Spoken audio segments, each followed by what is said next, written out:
ഹബീബിന് ഏറ്റവും ഇഷ്ടം അവിടുത്തെ ദീനിനെ പ്രചരിപ്പിക്കുക എന്നുള്ളത്. അതിനെ കുതിച്ചിട്ട് വന്നിറങ്ങിയത് എവിടെയാണ്? കൊടുങ്ങല്ലൂർ. കൊടുങ്ങല്ലൂർ പറഞ്ഞാൽ തിരുവനന്തപുരം ഭാഗം അങ്ങത്താണ്, കേരളത്തിൻ്റെ ഒരു അറ്റത്താണ്. വഫാത്തായി കിടക്കുന്നത് എവിടെ? കാസർഗോഡ്. അപ്പോൾ അതിൻ്റെ അർത്ഥം എന്താണെന്ന് വെച്ചാൽ ഇവിടെ വന്നിട്ട് ദീനിന് ഹബീബിന് ഇഷ്ടമുള്ള അള്ളാഹിൻ്റെ മാർഗത്തിൽ അതിനിങ്ങനെ സമയം ചെലവഴിക്കുക, ദീന് പ്രബോധനം നടത്താമെന്നുള്ളത്. അതായിരുന്നു അവരുടെ രീതി. അതിൻ്റെ സൗന്ദര്യം ചിന്തിച്ച് നോക്കുമ്പോൾ, ചരിത്രം മനസ്സിലാക്കുമ്പോൾ എണ്ണമറ്റ പള്ളികൾ ഉണ്ടാക്കുകയും ഒരുപാട് പേർക്ക് നന്മ പറഞ്ഞു കൊടുക്കുകയും ഒരുപാട് പേർക്ക് എന്താ പറയുക ഹബീബിൻ്റെ നൂറിനെ എത്തിച്ചു കൊടുക്കുകയും ചെയ്തിട്ട് വന്ന് കിടക്കുന്നത് എവിടെയാണ്? അവർക്ക് മക്കത്ത് കിടക്കാം, മദീനത്തൊക്കെ കിടക്കാം. പക്ഷേ അവർ വന്ന് കിടന്നിടം അവർ മദീനയാക്കി.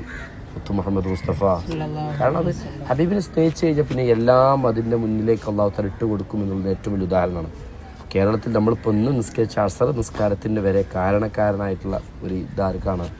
ഇവിടെ കിടക്കുന്നവർക്ക് അള്ളാഹു തആല അവരെ ദർജയേറ്റി കൊടുക്കട്ടെ.